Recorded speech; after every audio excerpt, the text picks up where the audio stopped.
Welcome to our fifth part of the Psychoacoustics lecture. This time we're talking about pitch and pitch strength.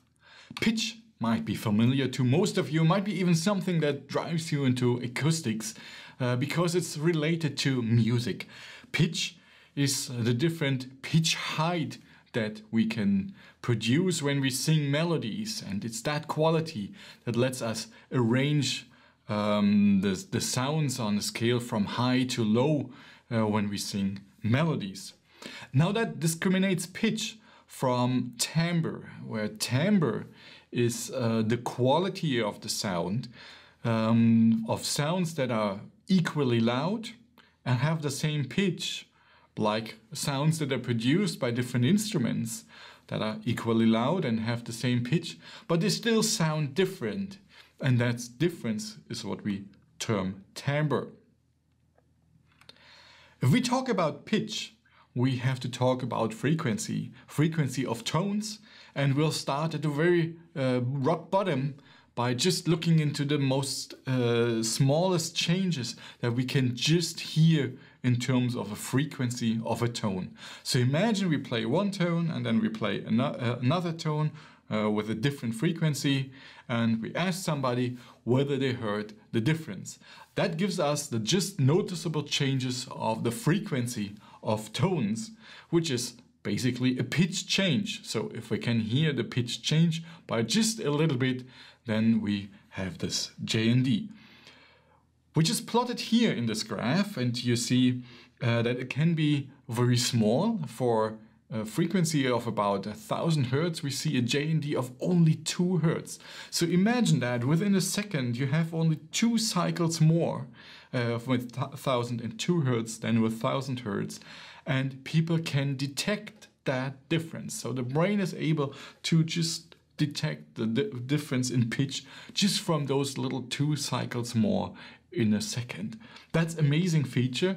We're extremely sensitive to pitch changes. That helps us very much in complex listening situations with multiple sounds. To hear out different sounds is one of the strongest segregation cues.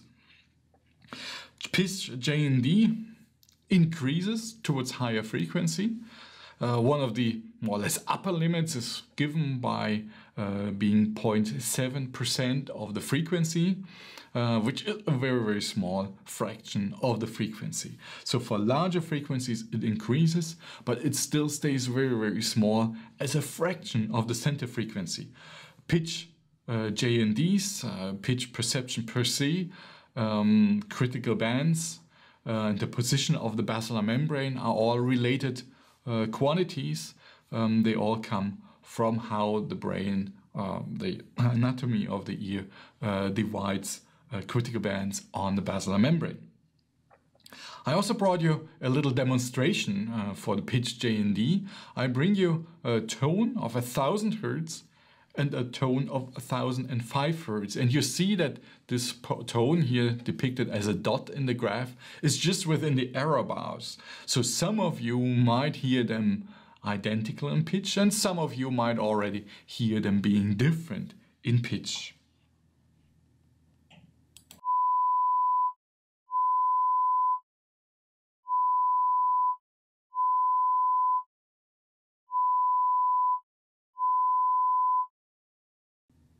So for me, I hear just a slight pitch change. It's just above my threshold, above my JND.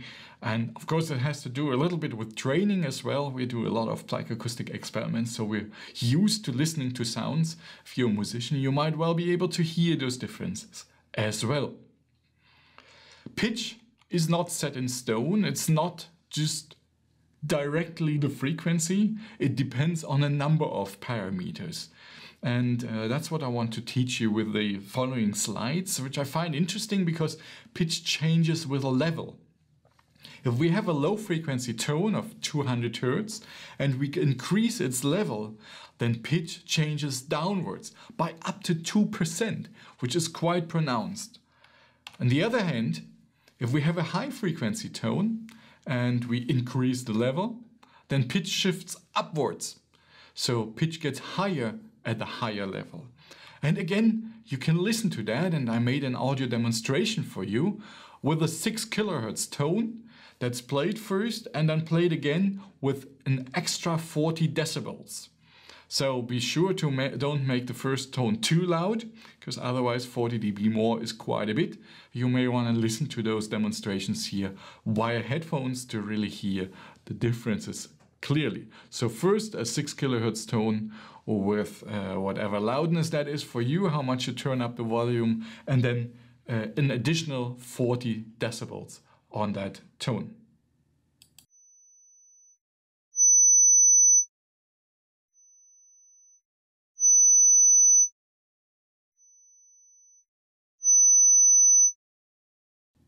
And I don't know how you perceive this. I perceive the louder one to be just a little bit higher in pitch, as the picture also says. But yeah, be aware of the error bars. They're quite large, so they might not be identical for everybody here.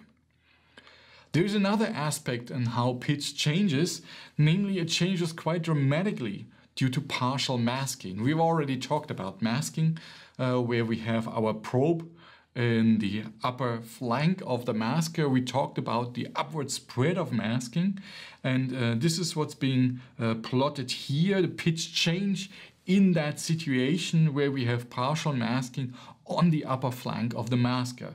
Now these are not the thresholds, we're above threshold, the probe is clearly audible, but it changes in pitch. Now imagine here the abscissa. The abscissa at minus infinity means that the target level stands out, the probe stands out. There is no masker present. We just have unimpaired pitch as our reference condition. If we then introduce the masker and increase the level of the master step by step, partial masking of the probe will kick in, and eventually the probe will be more and more partially masked, will be more and more on the upper flank and upward spread of masking. And with that occurring, the pitch shift also takes place. And that's particularly pronounced for low frequency tones. Here the relationship is that the masker is an octave below the target. So if we look at the red curve for 200 Hz, we have a masker of 100 Hz. And if we turn that up, if both of them have the same level, or if the masker then has 10 dB more than the target, then we see quite pronounced shifts of up to 4%. If we look at the 300 Hz curve, it's even more pronounced. We see pitch shifts up to 8%. This is really massive.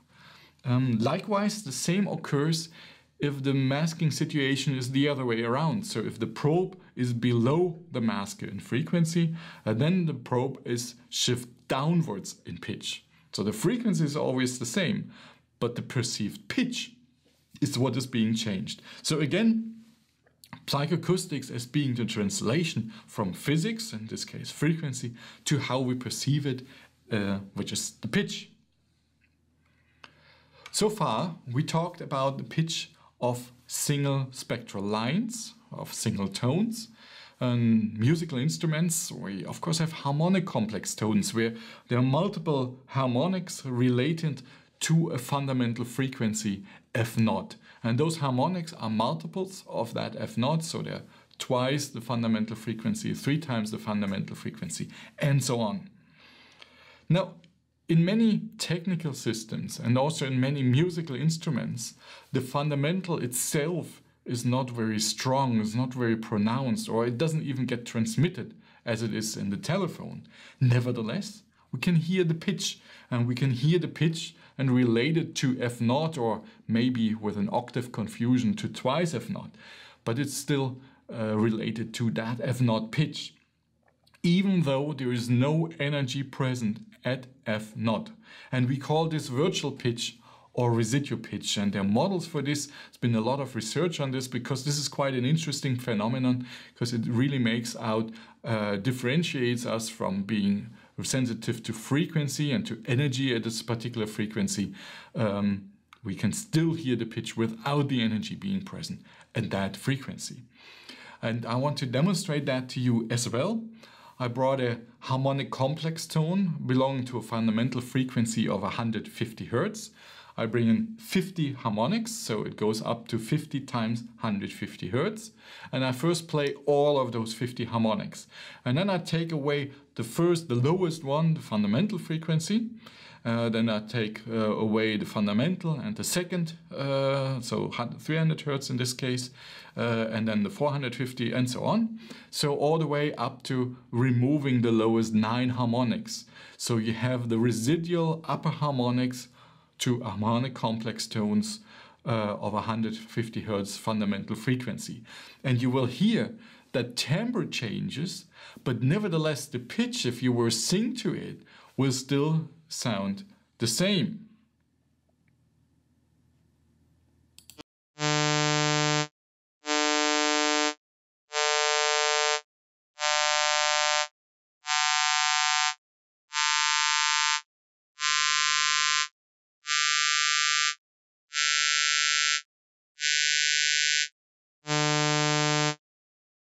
Yeah, in all of those cases, I hear this low frequency nerve in there as well.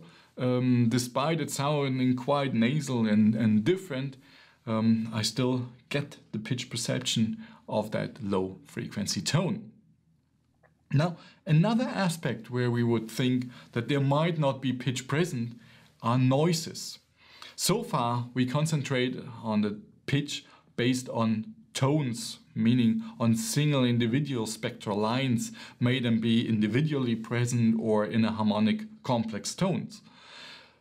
Nevertheless, even noises which are just stochastic, which don't have dedicated spectral lines, can evoke a pitch. And that's quite interesting, and one would not deem this possible. Now, we start off with a noise that has a very, very narrow band. And if noises are narrow in their bandwidth, they still have a spectral density and energy across all frequencies in that bandwidth. But nevertheless, we assign it a pitch that corresponds to somewhere near the center frequency of that narrow band of noise. If we now increase the bandwidth of that noise, then eventually, beyond the critical band about, we'll start to hear two pitches. So you can concentrate on a low frequency pitch and on a high frequency pitch, and these belong to the corner frequencies of that noise. So if there's this contrast in the energy spectrum, on that corner frequency, we will hear a pitch. And again, I brought a demonstration on that.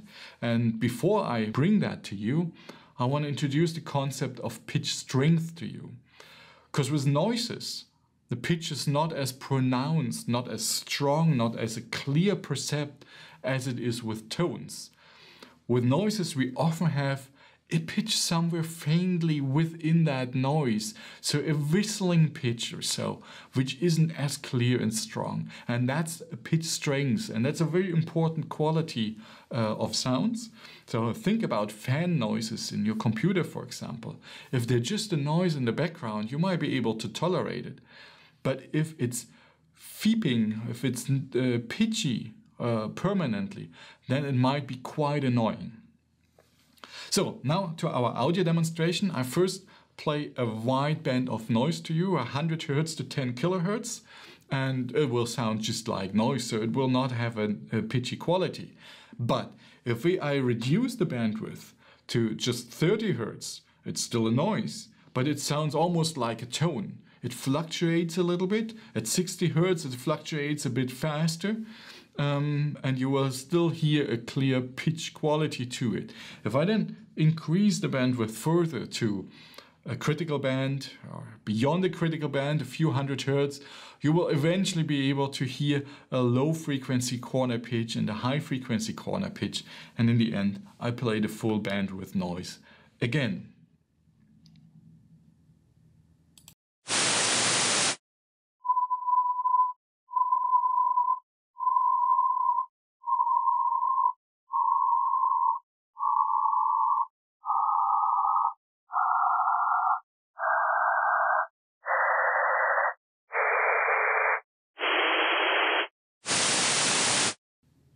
So I think the change in quality and the change in pitch strength and pitchiness is very clearly audible. The center frequency was always a kilohertz. Now this brings us to sum up our short lecture on pitch. First we talked a bit by tonal components, by spectral components, and where we for single tones found a just noticeable difference that is about 0.7% of the frequency of the tone. We looked into pitch that's not only directly correlated with the frequency but also with level. Pitch changes with level. If level increases, low frequency tones might be perceived as lower in pitch and high frequency tones as higher in pitch. And even more so if there are situations of partial masking, pitch shifts can be quite pronounced in the region of several percent of the pitch. Virtual pitch is another interesting aspect. We get a pitch sensation without having energy at the fundamental frequency, or even multiples of the fundamental frequencies is enough to have some of the upper harmonics within a certain region, within certain limits, to perceive pitch. And that's been used in many audio systems. Look into the telephone, for example, where we start to transmit only sounds from a few hundred hertz upwards, while a fundamental frequency of male speech is about 100 hertz. We then looked into the aspects of pitch strength and the pitch of noise, where we have very narrow bands of noise which clearly evoke a strong pitch perception. If the bandwidth gets wider, then eventually we get a pitch perception that's somewhere around the corner frequencies. We might be able to perceive two pitches depending all on the bandwidth. And if the noise gets wider and wider in bandwidth, and if there are no clear spectral peaks in the noise, then the pitch strength, the strength of that pitchiness is a bit lower and can even then disappear compared to the pitch strengths of tones. This concludes the introductory overview that I gave you on pitch. There's a bit more material to read up on it, and I'm looking forward to having you in my next courses here in Psychoacoustics Lecture and the TU9 MOOC. Thanks for listening, and thanks for your interest. Bye bye.